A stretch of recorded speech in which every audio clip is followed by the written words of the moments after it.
Hello and welcome to this episode of the Digital Disruption Podcast with Pete Gatenby and myself, Chris Williams, brought to you by Novus Strategy and Consulting.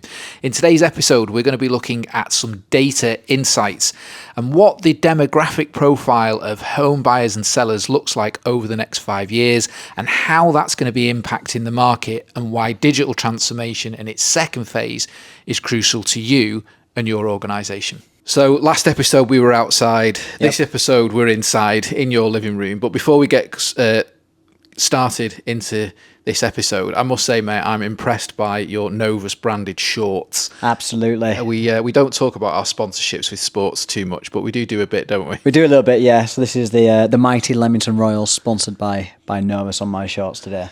I've even actually got my COVID t-shirt on as well because I was stuck home. Yeah, there we go. If that's the quality of the gags for today, we'll get straight into data insights. But let's get stuck straight into this one. So the data insights we want to talk about specifically are looking at demographics and the demographics of home buyers and home movers in the UK today, and actually what that's going to look like over the next 5 years, because fundamentally what the data tells us is that those demographics are digital natives. They are most definitely millennials and Gen Zs that are coming through. And when we combine that with the workforce, in over the next 2 years, I think it's about 80% of the workforce will be within that demographic profile as well. That's actually quite important for this sector. Yep. So just give us a 360. Why is it important? Why does it matter? Well, it's massively important from a strategic standpoint because if we're looking forward for the next 5 years, it massively informs the moves, the shapes we're throwing when it comes to where we should be investing, where should we be placing our bets, what technology do we need to deploy and why. And so when we start to look at the demographic, when I can speak, demographic shift, it's significant. And that significance is akin to what we saw in e-commerce probably 10, 15 years ago. The difference with the home buying space is that big purchasers, that buying power is shifting, and that shift is towards digital natives. So let's get into some of the stats.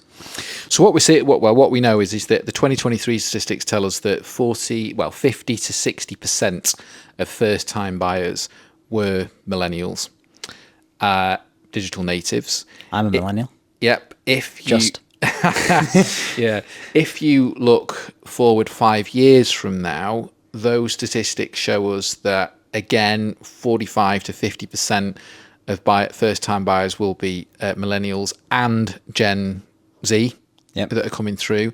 And then the home movers, so these are people that are non-first-time buyers but are moving property, and those property transactions, moving up or down in size, 35 to 40% of those will be made up by millennials, Gen X. And so what we're seeing is that that's almost over 80% likely, when we look at take a mean average, are going to be fitting into that millennial Gen Z profile. So I agree. What it tells us is that these are digital first consumers. Their expectations and demands are digital experiences that are akin to what they have in their everyday life. If we think back a few weeks ago to one of the podcasts, we talked about security in the transaction process. There's a high level of expectation, but I think importantly, there's a high level of opportunity for all the stakeholder groups here, but it's important to be aware of it. I think that's a big one. With awareness, we can say, well, who are we building for and what is it that we're doing? Absolutely. And what we see is with those younger demographics, and I used this example actually just last week, the car buying market has gone through this change already. It's still probably in the middle of it, actually, if you think about it, but there's been a big shift in car buying in the fact that people can do everything from their phone now. I'm not saying that they might want to do everything from their phone, but if you think about the experience of buying a new car 15, 20 years ago, dealerships were the central point of which transactions, 95% of transactions happened, with the other being kind of private sellers. Then you had the likes of Auto Trader come along to sort of digitize that a little bit, and then you had people like Kazoo come along who then started to allow that entire transaction to happen completely from someone's device. They say they digitise everything from an end-to-end process standpoint, from finding a car, often second-hand, although you can go new on Kazoo as well because it's got certain relationships in place, all the way through to sorting your finance out, through to ordering setting up the delivery of the car, which will then, in some instances, be delivered the next day. And so it'd be really interesting actually if we kind of that shortening of that transaction period, and therefore what the implications were on the speed of transactions on the car buying market. Now that's not particularly recent that's happened in the car buying market, but we can start to see, if we start to take the learnings from there, which is probably the next biggest purchase after a house is a car. If you start to take those learnings and apply it to our marketplace now, you start to see where the market's going to go. And it's quite a significant shift from where we are today. It's not like that's almost unheard of that somebody could do everything on their phone today. But someone would have, you might have said that 15, 20 years ago about buying a car as well. And so these kind of dramatic shifts do happen in marketplaces. They do. I think underpinning this is key things. So we talk about the market demographic. Yep. That's one. But the enabling element of this is the digital maturity that sits across the ecosystem. So we've now got a set of digital maturity whereby the incumbent actors and vendors seem to be in a position where all core component parts of the process are progressing, all the way from the upfront area we can see with data standards now wanting to be brought in, all the way through to the sort of settlement and lodgement arena. We can see that all of these areas are primed, ripe and ready for high levels of transformation, which is going to enable the speed to deliver faster transaction times. So as we look at faster transaction times and how they come to the fore, that's most definitely going to impact the customer experience. But I think and it's an important point to perhaps talk around for people listening to this, especially in the lender community, it presents quite significant opportunities to really look at the in-life experience, customer experience, sort of post-sale and origination. How, if we're shortening the life cycle of the process, what does that mean to you? How can you improve your products, especially when you start to look at the demographics that are coming through and that experience and how they end up getting to you? So what are the things that, from sort of your vantage point, conversations that you're having, things that we're seeing, what are the things that lenders, let's talk to that market particularly, what are the things that they should be looking at and they should be doing to really start to benefit and position themselves to benefit from these shifts that are happening and the upcoming opportunity? I think if you're a lender, you need to consider the fact that the people who are going to be taking your products, your mortgages, in the next few years are going to be digitally first. They are going to be people who are quite fickle. If we look at other marketplaces, we see that the Gen Z, depending on where you are in the world, and millennials are incredibly fickle when it comes to loyalty and especially around experience. If their experience is poor, then they vote with their feet. They actually are people who are quite principled and are quite happy to move products based upon principle. That principle is sometimes experience. Now, I've used this example before. I had ISA with the Yorkshire Building Society from being a kid. In fact, I remember doing it. I didn't realise I had it. I got a letter telling me I had this ISA, but the great news was I could now access it using online banking. This was 2014, and I went onto the online banking to realise I had some money in the ISA, but I couldn't do anything apart from see that it was there. I very quickly voted my feet because I'm like, well, if I can't access this, like, ISA actually do anything with it, what's the point? So I the next time I was in Leeds and could actually get to a Yorkshire Building Society branch, in which I had to go into the branch to withdraw my cash, I got a cheque and I moved it straight to my HSBC because then I had access to the funds of which I was then able to move it. Now, if you start applying that logic to the home buying space, millennials, we're fickle. We're incredibly fickle. If you upset us from an experience standpoint, we won't use your product. And so there's a big lesson there for lenders in terms of, right, you need to be prepared that when Gen Z, Gen Z, millennials are kind of starting to flood this marketplace and they're the people that are the core target, you need to be developing products from a digital standpoint that satisfy their needs, satisfy their cravings, and engage them, and has a good customer experience. That's the big thing. I think also what's important is to look at where they're coming from. So I look at, say, a social media platform like TikTok, for example. TikTok has got a lot of independent brokers on there with significant followings. Massive. Who are providing not advice, but they're giving information about the mortgage market and products and services and things like that. And I think the access to that consumer market is also going to shift. And I think it's important that lenders start to look at the user flow. So 80% roughly of sales come in through, brokers.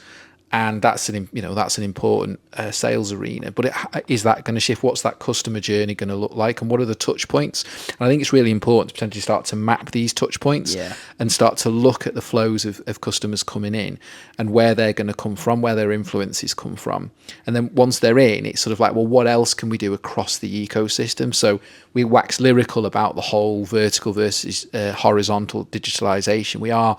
We're now in this horizontal place where the ecosystem is going to become connected, and vendors and providers are going to look at how they plug into each other to deliver a much more seamless customer journey and experience. I think lenders are going to be at the heart of that. I think law firms are going to have to be at the heart of it. And I think they've got to also look at how do we make our in-life customer experience better, because we're going to be dealing with digital natives. Their experiences are going to be high. And the other thing is, I think it's really interesting to talk about voting with your feet. Let's look at the positive. These are highly connected, communicative groups of people. They're not picking up the phone once a week to a friend. They are constantly communicating on WhatsApp, Snapchat, decisions. Micro conversations that are constantly taking place. And it's sort of like when you've gone through this home buying experience, this big, huge experience, one of the biggest purchases you'll ever have in your life, you're going to share that with other people. And this sort of network effect is really what's grown the neobanks. Yep.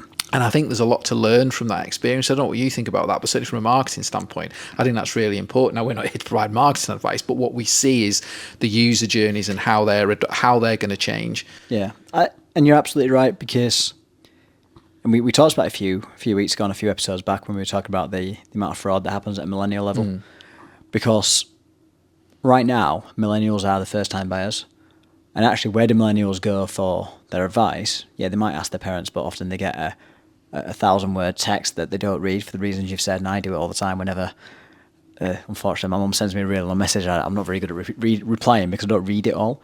I ping, and you've said to me, I'll ping my message in individual sentences to you, because that's how we communicate. But it's the same when you're going through the home buying process. My mates come to me and say, who did you get your mortgage through? I send them to Tracy, our broker. She's amazing. She's like incredible. If you need a broker, go speak to Tracy. Big up Tracy. But like, they all go to the friends and ask them about this. And actually, when you're in life with a mortgage provider, people ask you about how your experience is, and no one ever says, oh, it's great, yeah. Like, my mortgage is with the Yorkshire Building Society. There we go. That's two names. Yorkshire's come up twice now. But I never talk about the great experience now I'm in life, because I just pay them every month. That's my experience with them. No, I don't have anything bad to say about them. They're not doing anything bad. But once I'm a customer. Oh, that's it. That's kind of the end of my interaction with them. Now, then once it comes to the remo, then we start to interact again. 2 years, 5 years, whatever it is that you've taken that product out of, whatever that life is you've taken it. Sorry, whatever the length is of the product you've taken out. That's when you start to interact with them again. But there's a huge period in that time where relationships can be built, loyalty can be built, experience can be built, and actually you can be learning. There's huge amounts of data in 2 years of transactions in someone's life that can be a learning. It's a goldmine for their risk profiling. And what we don't want, and this is the thing with the mortgage market, what I really don't want to see happen is that I don't want it to become like the insurance market or the car insurance market, where car insurers spend all their time trying to get new customers. They spend all their investment trying to get new customers. So when it comes to renewal, the renewal price almost always goes up. And actually, I renewed my car insurance 2 weeks ago. Because it was done this week. But I did it 2 weeks ago. And I actually went back with Churchill as a new customer. So they've paid a cost of acquisition to compare the market, or whoever it was that I did the comparison with, because their renewal quote that came to me was more expensive than one that I got off Compare the Market, even though it was the same details that I put in, exactly the same details. Now that's an awful experience, because I remember that and go, so you didn't really want to keep me as a customer, you just want to get a new customer, so you didn't value me as a customer. And actually that's how I start to think, and that's how a lot of millennials start to think. And when I speak to my friends, they all talk in the same way. And so the mortgage world and the lenders need to learn from other markets and do things better. Because actually, if you were like a mortgage is the kind of, especially in building sites, is the biggest way they make money. And so it's the only real way they make money, right? They don't do credit cards or anything else. Like 80% of them, that's it. And so looking after your customers first and looking after your members first is incredibly valuable, because you'll create that loyalty. But you mentioned that brokers are still involved in over 80% of all instructions to, in fact, I think it's probably more than that if we actually go into the stats, but are involved in more than 80% of all instructions to mortgage providers or lenders. With this new world that we see coming and the change in demographic, do you think that the mortgage broker space is going to be disrupted? Or what do you think their position in the market is going to be? I think there's big opportunity there, but I also think that the broker network potentially there's a potential threat there. I'm not saying that it's going to disappear and all of a sudden the channel of sales into lenders is going to change, but I think there's some opportunity there to one, improve it, and two, I talked about TikTok as a social media platform before, where you've got independent brokers on there with huge audiences, and they're able to attract this new demographic of user very quickly. What does that mean? And I've certainly not seen a huge amount going on in that space between the brokers and the lenders. There's lots of collaboration that takes place around the product development and stuff like that, but in terms of the actual user journey, I think there's opportunity there. Do we think that there's a potential change coming so that it's less sort of introducer and more direct channel? Maybe. And I'm sure that there's going to be lenders out there that are possibly looking at that, because you talked quite before about the importance, or the opportunity and the importance of understanding a customer post them coming in. You've got them, they're on a 5-year fixed term, whatever. What happens in year 2 and 3? Do you know what's going on if the circumstances changes, things like that? There's opportunity to be continuously engaging with the customer in the right way, and that's what's the role of brokers in that, and what are they doing? What could they be doing potentially to develop their products, to be looking at circumstantial changes, whatever things happen. I think the other thing is that when we look at the average transaction time, 160 to 200 days, a lot can change in that period of time. A lot can change in terms of circumstances. So, we talk about drop off and cancellation rates and things like that. These are all really important stats to be considering, given the user demographic that's coming in. And the invitation, the question back out to the market is whether you're at the true front end of it, from an estate agent standpoint, to a broker, to a lender, and then all the way through the process to the law firms and beyond, is, given the information and intelligence that's out there, what are you doing to potentially reduce that transaction time and actually not just deliver a better customer experience, but knowing that you could reduce cancellation rates? What could that do to the industry? And there's some that we know that are doing some interesting work around that to really kind of push those metrics down and improve that experience, and they'll start to see the benefit and glean the data from that. But I think there's a lot more that could be done collaboratively from some of those bigger groups, unquestionably. Let's talk about cancellation rates actually for a second then, because I know you've been involved in some stuff recently on the lender side where, cancellation rates has been a metric that's been considered and looked at due to circumstantial changes in the application process and as things go on. This is less about the demographics, because doesn't matter kind of where you sit in the demographic profile, that's not good for business at the end of the day. What would your top tips be for anyone listening to the podcast when it comes to a shifting demographic? I think at a holistic level, so this is relevant for whatever role you play in the ecosystem, fundamentally understand that millennials and Gen Z are now your customer base, they're digital first. So start mapping your customer journeys and looking at your weak points. So you may have nailed your onboarding and that's digitized and everything's great and your NPS will be through the roof. But what happens post then? If that starts to nosedive, you're going to have a problem. Take into consideration your points about that demographic group being fickle. They want high levels of customer experience. Big invitation to me, holistically, wherever you are across the ecosystem, start to map your customer journeys and look at where your digital touch points can be improved. That's a biggie for me to take away from this. Yeah, that's a huge one. What about you? I think the big one for me is that digital first point and that seamless experience between mobile, online, and then when you inevitably have to speak to someone, which notoriously the millennials and Gen Z don't like doing. But if you can make that a seamless experience, we talk a lot about in the digital world about single customer views, seamless handoff points.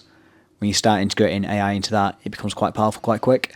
You need to be considering this because actually, if you're starting something on mobile and then you're starting to get online when you're having to pull your PDF across of your most recent statements because it just happens to be on your laptop, but you haven't started again on that process, it's just going to frustrate them, and that's when people start to walk and get and move products.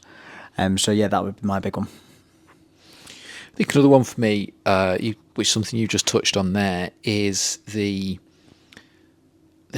almost analog area of where this is and how you can leverage digital technology to remove that. So we talk about PDF reading and things like that, open banking capabilities. There are ways in which you can improve the process by leveraging digital technology. Now, I know there's a big push for organisations probably want to own their IP for that, but this is where I'd definitely be like, look at collaborating. Who else in market has got something? It's really important strategically. Tactically, this might feel an expensive task, but strategically, the following is vital. You have to look left and right of what's going on outside of your silo and begin to connect that up and look at parties in market who are really advancing that and can help you gain access to those cases whereby they can leverage your capabilities, but also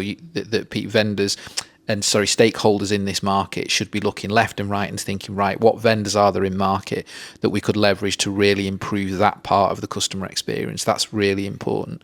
And I think the final one for me really is actually around internally within the organization. Test, how many experiments are you running on a quarterly basis? And are those experiments really focused on improving the customer experience and focused on a key metric of how do we reduce this transaction time and make the in-life customer experience better? I think over the years, there's been some great digitalization within this space, and that's been beneficial to the end consumer and it's been beneficial to the actors in play. But we're now at a place where things are going to move extraordinarily quickly because all of the parts are in place to enable that to happen. Take some time to be running experiments irrelevant of your size and wherever you sit in the sector.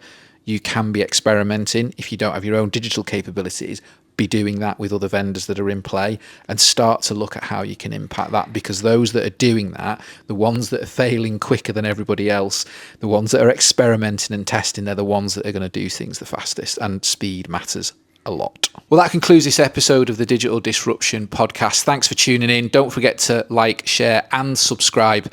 And if you've got any questions, as ever, please don't hesitate to reach out to us via the usual channels of LinkedIn. For now, thanks for tuning in and we will see you again soon. Thanks a lot.